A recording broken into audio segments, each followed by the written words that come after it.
awesome gathering of Bitcoiners.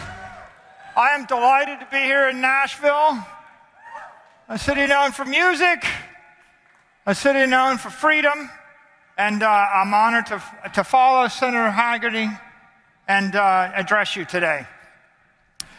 Today, I've decided to use slides.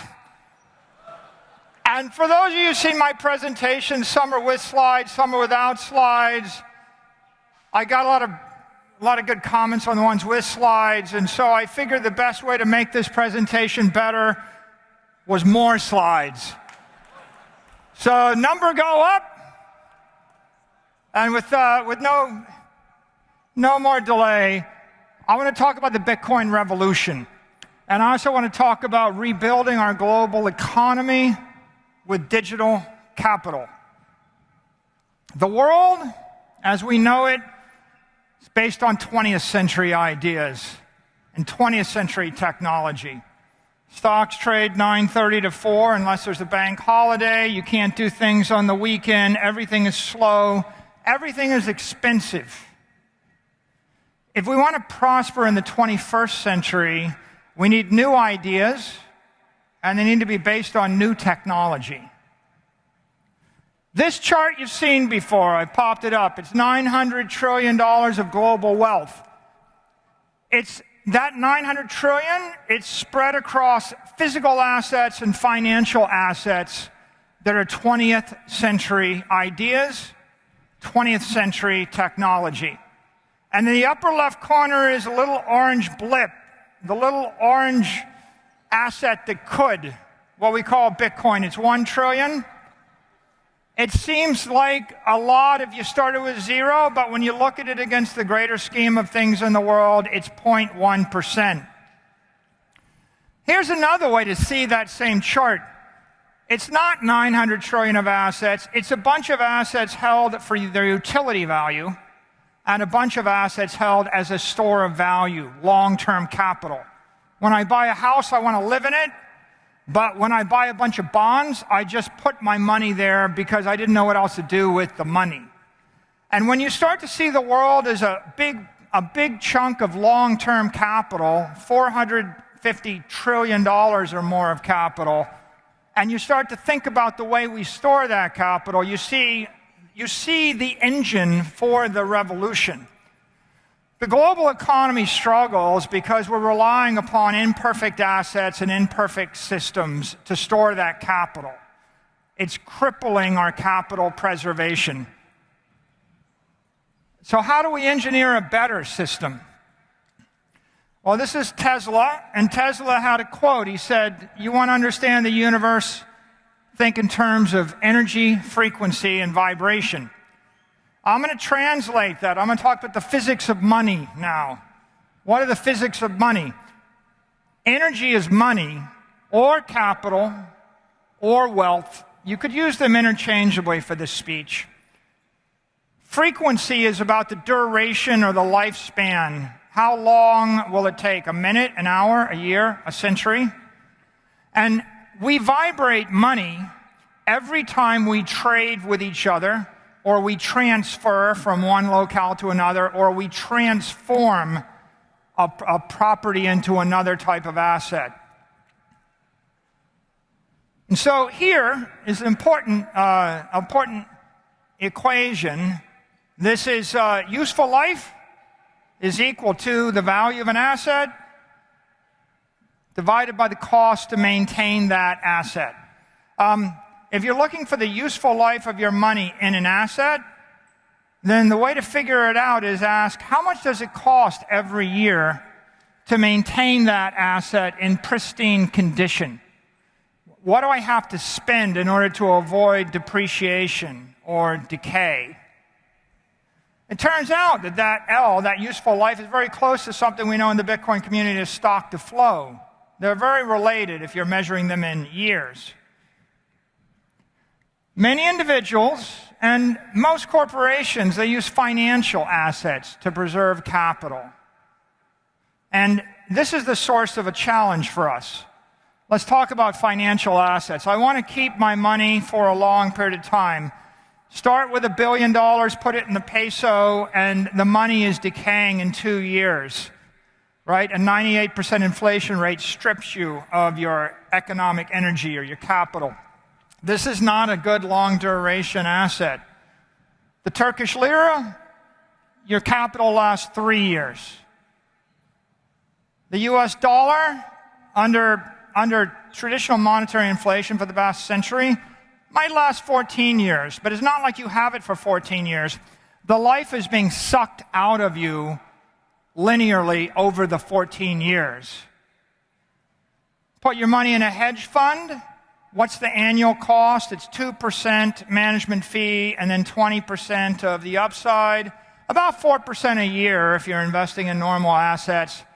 That means it's a 25-year asset. Treasuries, you're going to get a yield, but the 3.5% after-tax yield goes against the 7% monetary inflation. Maybe your money lasts 30 years. Capital in a mutual fund where you pay a 1% fee, 100 years. That's about the best you're going to get. If you manage to buy a diversified portfolio at 10 basis points, the counterparty risk is going to drive you to a 1% cost. So those are your financial assets. We're running the world on a 20th century set of ideas, and on average, a financial asset is going to last you 30 years. We all know inflation dilutes the value of financial assets. But inflation is just the tip of the iceberg. You're also going to get diluted by tariffs and tolls and torts and transfers, taxes. We got all sorts of taxes, income tax, capital gains tax. Every time you vibrate and move the money, you get taxed on the money. And then if the taxes don't take you and the torts don't undo you, you've got weather and competition and obsolescence and politics and catastrophe. Those are the things that dilute the value of your capital over time. And if you want to maintain economic energy, you have to fight against that friction. Well, most people realize that's a frustrating endeavor and it's a no-win endeavor. So they give up on financial assets and they start turning to physical assets to preserve capital. Well, here's the physical asset, a Ferrari. Not a good way to keep your money forever, though, because after 5 years, you've spent as much on the insurance and the upkeep and the depreciation as it's worth. Yachts aren't much better. If you spend 10% of your money operating it, you also get hit with depreciation. Don't store your money in yachts. A home in Miami Beach, if you buy a $10 million house, you better come up with $10 million to maintain the house over 17 years. Now you've got no money left. Silver, 22 years. A warehouse, 40 years, maybe 50 years. Bar of gold, 62 years. A painting, 72 years. Land, the average property tax in the United States is 1.1%. That means your money is going to last 91 years unless the government reassesses the value of your property. Then it's going to last less than 91 years. The oldest family ranch in the United States is King Ranch. They made it 173 years. Every other family in the country failed. And here's the longest held property, the Crown Estate in the United Kingdom.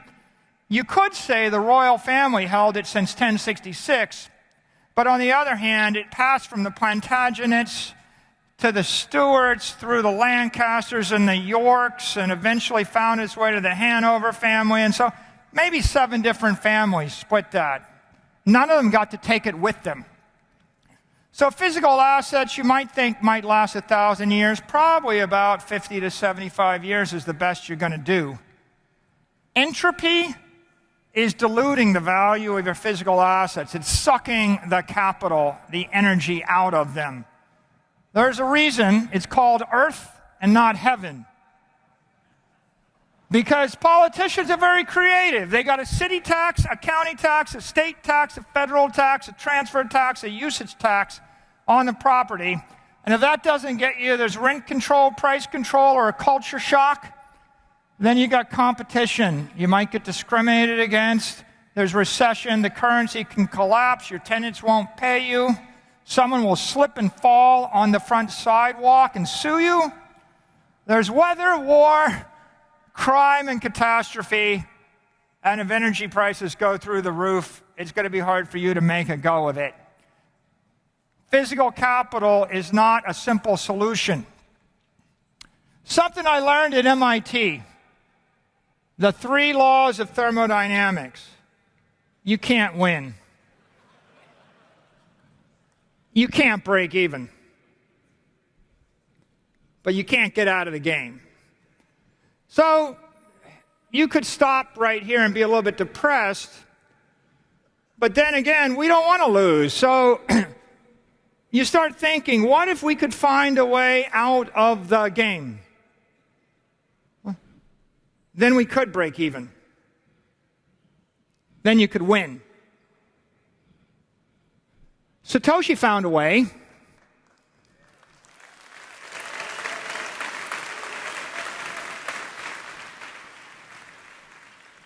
He gave it away. And he went away. And that's Bitcoin. Bitcoin is digital capital. That's what he created.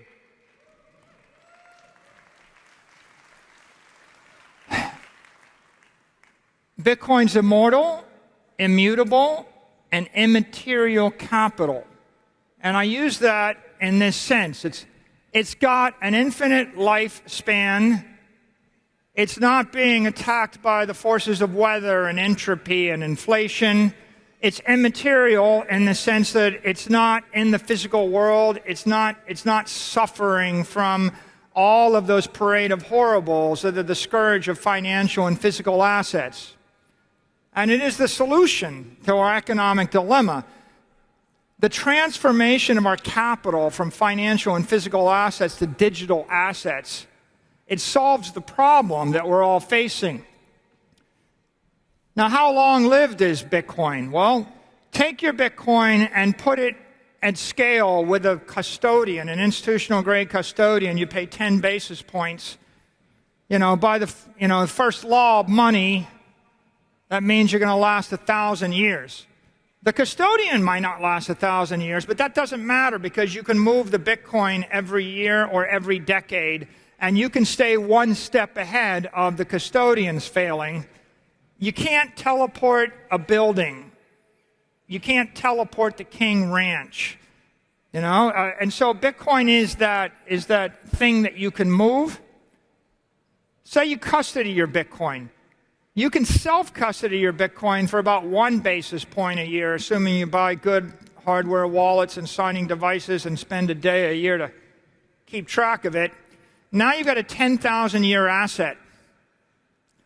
And what happens if you give it to the AI? Well, an AI or a computer program can maintain those private keys for the cost of electricity. You've got a 100,000-year asset. The AIs are going to want the Bitcoin.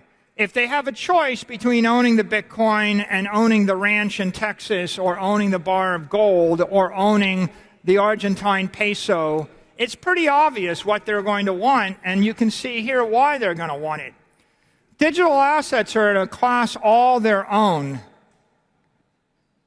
When you compare them to all the other assets that you can use for capital preservation, you can see they're off the scale. Everything else is living in the domain of 30, 40, 50 years, and you're in the domain of 1,000 to 100,000 years. It's a breakthrough in capital preservation, but it makes it a revolution in economics.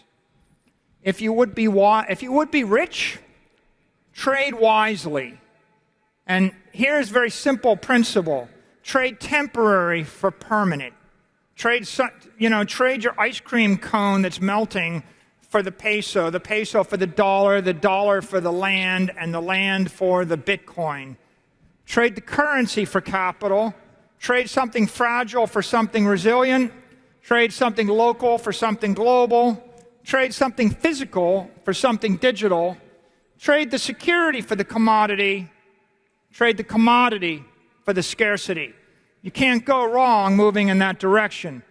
So let's talk about some great trades in history, some trillion-dollar trades.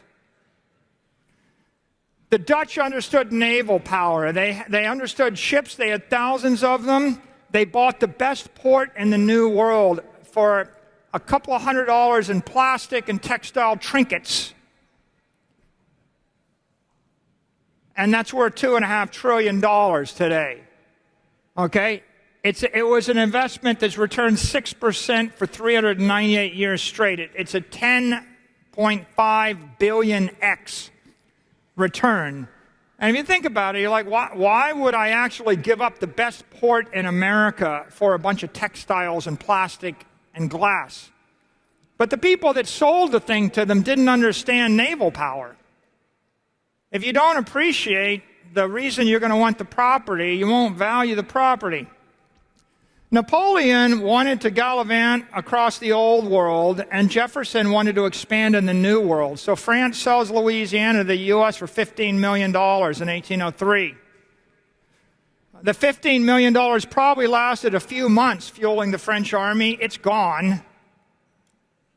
Jefferson got that. He got 27% of the United States. It's an 800,000x return. Worth 12 trillion or more. It'll be worth more. Jefferson had some vision, as did this man. Seward pays $7 million for Alaska 2 years after the country's decimated by the Civil War. John D. Rockefeller is trying to start an oil company. Today, there's $1 trillion of oil underneath Alaska. It's a massive return for a piece of paper. How much is digital capital worth? Take the $450 trillion, multiply by 3%. That's your entropy cost or your inflation cost. It costs the world $13.5 billion a year to take all of those parade of horribles when they're trying to preserve their wealth. If you put a 20 P to E on it, like you'd value a company or a long-duration bond, that's worth $270 trillion. So digital capital is worth 10, 20, 15 trillion a year, and it's worth hundreds of trillions of dollars. Reality check. Is he full of BS? Well, digital capital is returning 55% for the past 4 years. Financial capital, the best in the world, is the bond. It's minus 5%. Imagine capitalizing your company or your country on a minus 5% instead of a plus 55%. It's obviously working. And now let's come back to my chart here. Global wealth, we can look at it like this, and we see the little Bitcoin, square in the left corner. But what's happening? Here's my macro Bitcoin forecast. It's 21 years. Goes out to the year 2045. What do I think will happen? Well, I've got a bear case and a bull case, but what I think will happen is that 55% ARR goes to 50%, 45, 40, 35, 30, 25, 20. It's between 50 and 20. It'll gradually decelerate till it's growing about twice as fast as the S&P index. And at that rate, Bitcoin's $13 million a coin in the year 2045. 13 million. It could be a 3 million bear case. It could be a 49 million bull case. But what is Bitcoin? 7% of the world's assets then. What about the rest of the assets? Well, I actually think that AIs and technology are going to revolutionize tech. We had no companies worth $1 trillion. Then we had a bunch of $1 trillion companies. You're going to see more because you're going to see companies with 100,000 AIs and no employees, and they're going to do the work of companies that used to have 100,000 employees. You're going to see mega corps develop, shipping robots and self-driving cars, and a company that gives a personal physician to 1 billion people without any doctors on the payroll. So clearly, equity is going to grow fast. Gold's going to get demonetized. Land will be less monetized. But look, here's the future in 2045. Doesn't look that revolutionary. It looks like today. It's just that Bitcoin is visible on the chart to you. When Bitcoin is visible, that's going to be the base case. Now, what are the implications of this? How do you make money? Well, let's talk about individual Bitcoin strategy. What should you do? Make Bitcoin your primary treasury asset. convert your excess earnings to Bitcoin, utilize subsidized credit. If the government will loan you money, borrow the money at cheap rates and buy Bitcoin, and find a tax-efficient way to invest the Bitcoin. What shouldn't you do? Don't quit your day job. Don't lose your focus on Bitcoin. Don't use margin loans and trade with leverage. You get wiped out while you're asleep on a Saturday night. That's not good. Good? 30-year loan for 3% backed by the government on your land. Bad? Overnight 10x leverage. So what's a typical person? Well, we actually model an individual, and we said, what if you had $750,000 in net assets and you made $200,000 a year and you're going to make 5% more every year and you got a savings rate of 25% and you can invest $50,000 a year. Well, there's a lot of strategies. You could be the normie and do a normal strategy, diversified portfolio. You can be a 10%er and you can put 10% of your assets into Bitcoin.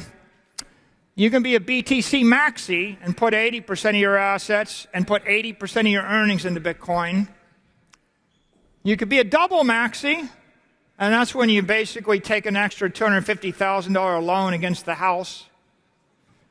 And then the triple maxi is you finance the house for Bitcoin, you buy Bitcoin, you flip all your assets to Bitcoin, and then you move to a cheap tax jurisdiction where you actually can avoid some taxes and invest an extra $50,000 in Bitcoin, maybe a Singapore or UAE or something.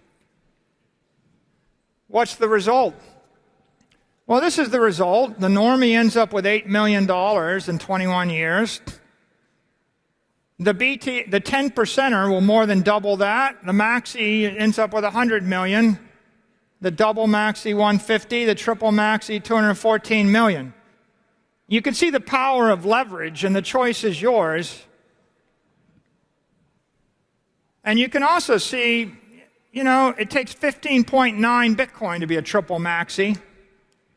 6.25 Bitcoin will make you a wealthy person. Let's talk about corporations. Dues.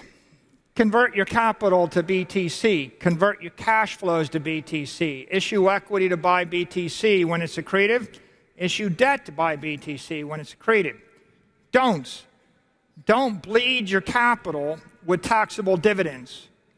Don't surrender your capital with stock buybacks.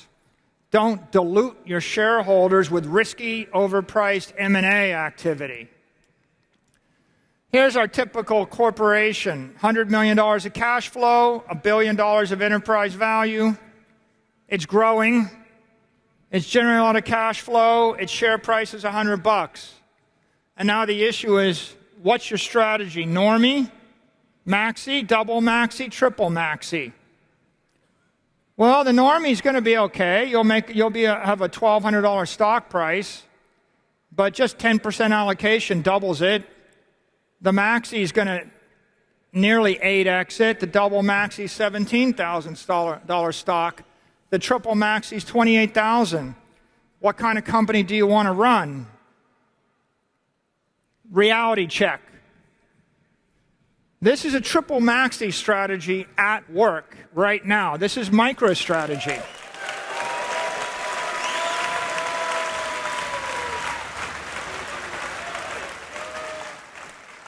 It will be 48 months on August 10th of this year since we started down this road. 48 months. And, if you're running a company, and there's 300 million companies out there, if you're running a company and you think you can do what Microsoft and Apple and Google do, then good for you. You can get to a 20 to 25% ARR.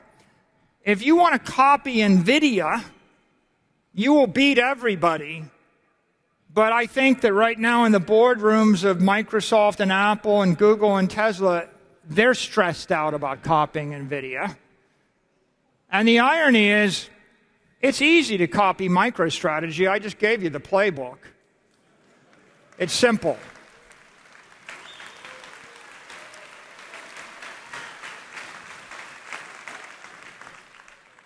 This is how it compounds over 4 years. Right? 4 years of doing that gets you to a 1,300% improvement. So, bottom line, build a strong capital structure, avoid dilutive financial practices. Let's talk about an institution. You got a church, a charity, an endowment of Harvard, any nonprofit. What should you do?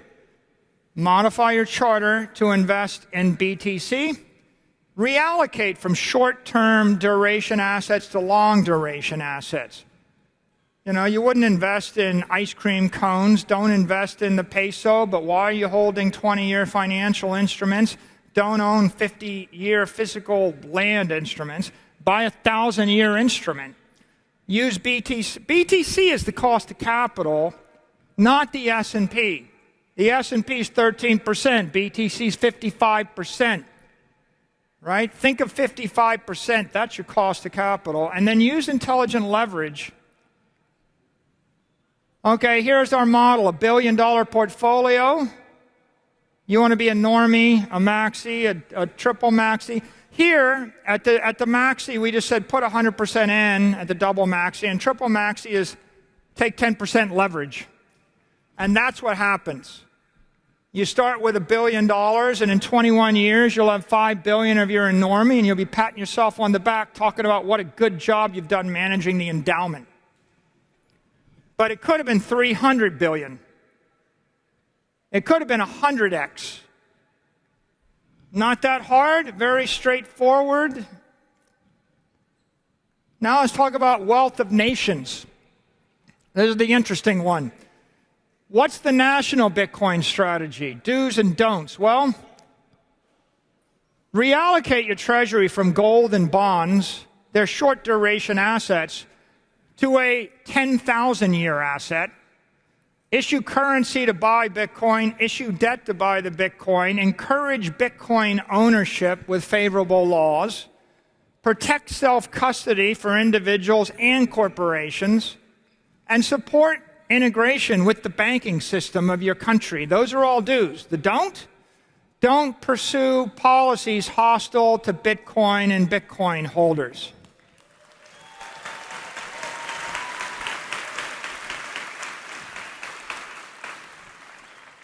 This one's not complicated.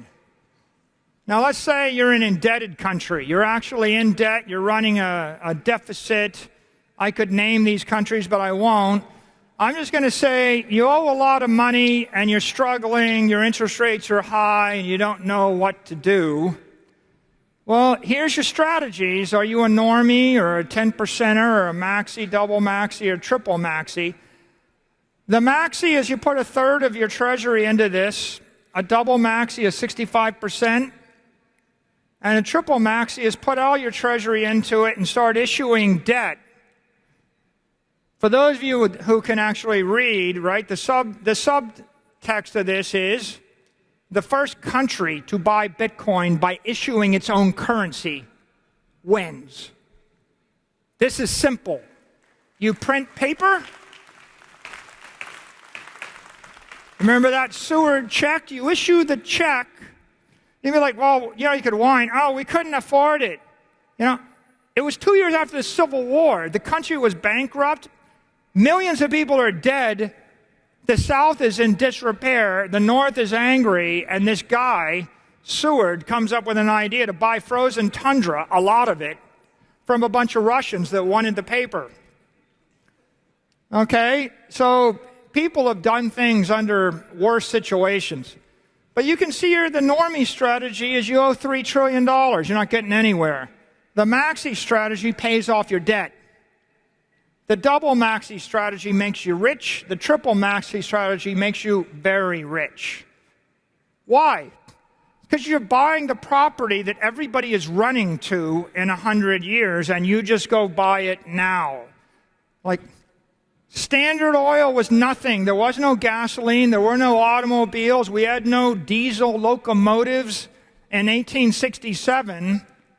We invented all that stuff. But common sense says, oh, I can buy something that's equal to about 1/5 of the size of the nation for a few dollars. Why don't I just grab it? Bitcoin strategy for wealthy foreign countries. Let's say you have a lot of money. Maybe you're Saudi Arabia or Norway, and you make a lot of money. Well, what's your strategy? You want to be a normie, a maxi, a double maxi? A maxi puts 25% of their money into Bitcoin. A triple maxi goes 75% and converts their surpluses into Bitcoin. Here's what happens. You just get insanely rich. $58 trillion of rich. But, more than that, this strengthens your national security because you end up with $50 trillion or more of digital capital nobody can take. They can't steal it, right? They bomb your country, they invade your border, they're not getting the Bitcoin, right? So this is good for your financial security and your national security.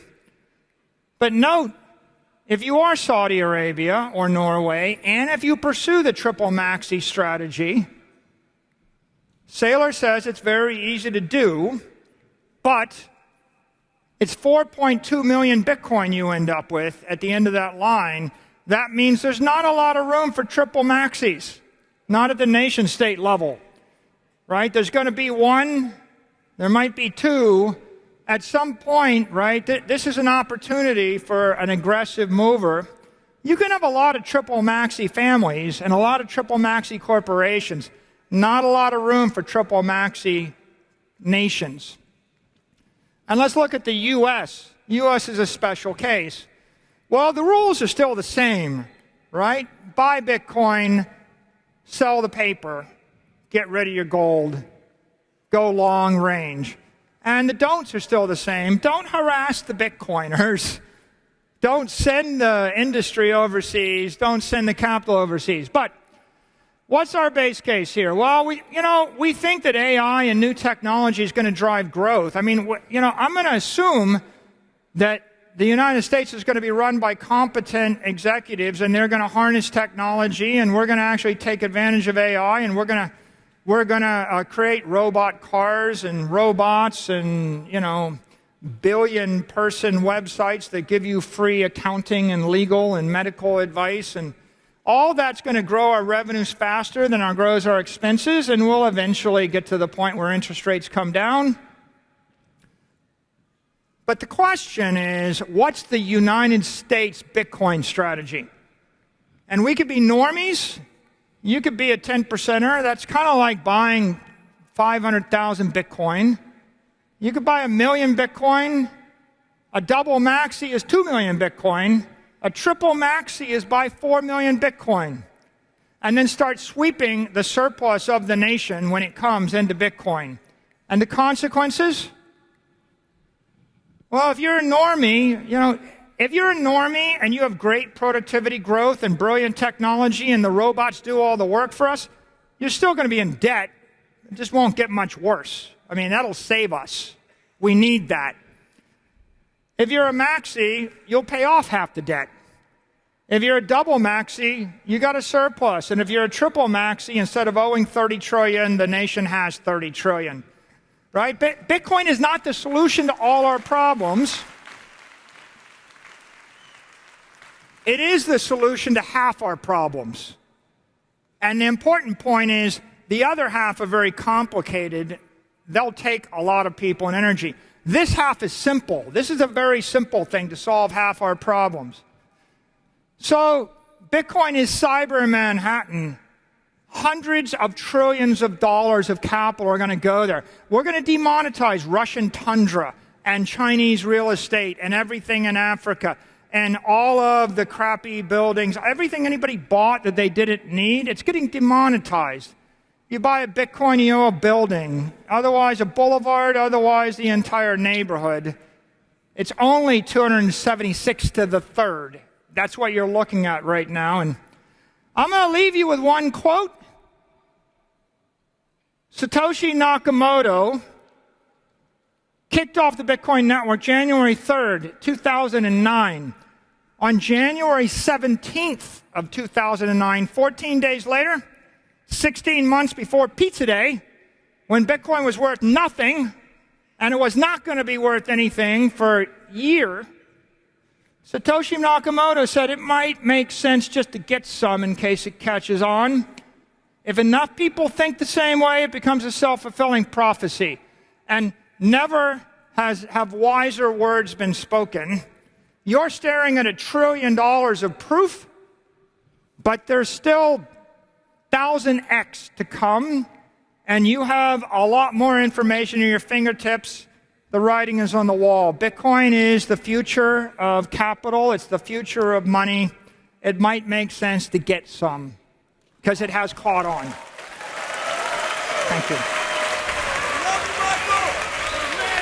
The Bitcoin Conference. We started with a dream to build a community focused on Bitcoin. It all started in 2019 in the heart of San Francisco, the first major Bitcoin conference in years that kickstarted a revolution.